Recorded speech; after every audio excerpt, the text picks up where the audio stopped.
नमस्कार विद्यार्थी मित्रांनो, स्टडी फ्लो अपडेट्समध्ये तुमचं पुन्हा एकदा सर्वांचं स्वागत आहे. स्पर्धा परीक्षेची तयारी करणाऱ्या विद्यार्थ्यांसाठी एक अत्यंत महत्त्वाची आणि आनंदाची बातमी समोर येत आहे. महाराष्ट्र लोकसेवा आयोगाने म्हणजेच MPSCने औषध निरीक्षक, ज्याला म्हणलं जातं ड्रग इन्स्पेक्टर, गट ब या पदासाठीच्या पदसंख्येमध्ये मोठी वाढ केली आहे.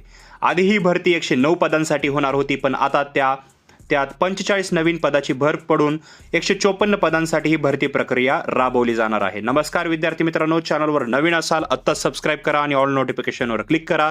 तसेच हे PDFs आर्टिकल मिळवण्यासाठी आपले व्हॉट्सअप आणि टेलिग्राम ग्रुप जॉईन करायला विसरू नका. लिंक डिस्क्रिप्शनमध्ये आहे आणि आर्टिकल सुद्धा तुम्ही डिस्क्रिप्शनच्या लिंक थ्रू रीड करू शकता.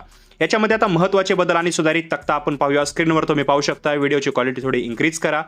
मित्रांनो, 25 फेब्रुवारी 2026 रोजी हे नवीन शुद्धीपत्रक जे आहे ती प्रसिद्ध झाले आहे. यामध्ये प्रवर्गनिहाय आरक्षणाचा तपशील जो आहे तो खालीलप्रमाणे आहे.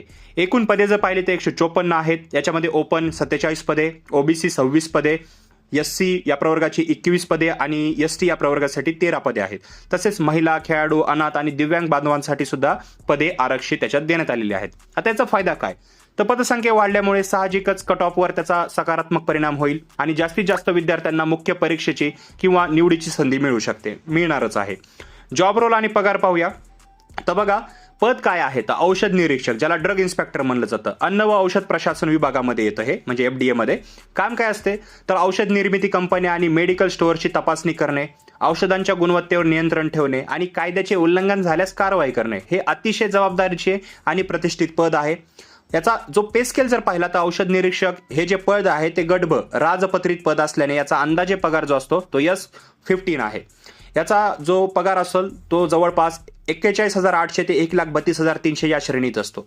महागाई भत्ता आणि इतर भत्ते मिळून सुरुवातीचा पगार 60,000 ते 65,000 रुपयांच्या घरात जाऊ शकतो.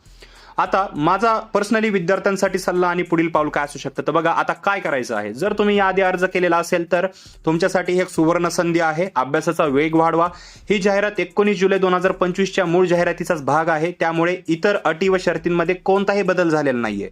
नवीन आरक्षण तक्त्यानुसार आपल्या प्रवर्गातील जे जागा आहेत ते तपासून घ्या. अभ्यासाचे नियोजन कसे करायचे आणि याबद्दलची अधिक अपडेट मिळवण्यासाठी आपल्या चॅनलला आत्ताच सबस्क्राईब करा आणि बेल आयकॉन प्रेस करायला विसरू नका. ही माहिती तुमच्या इतर गरजू मित्र मैत्रिणींसोबत नक्की शेअर करा.